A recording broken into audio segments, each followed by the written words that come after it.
The Consorzio Chianti Classico, evidentemente proud to be the vice president of the consortium. Marco Palatti is the president, and in this period Marco had the operation, so for 2 months I became the president of his place, but he's coming back in December. And thanks for the Chianti Classico, because they organized this group, and they asked me if I could organize a dinner for you. For us, it's very important that people know Rocca della Scia, because my father before an army, and I hope my kids,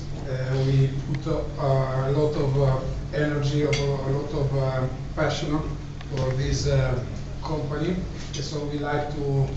show what we have done in this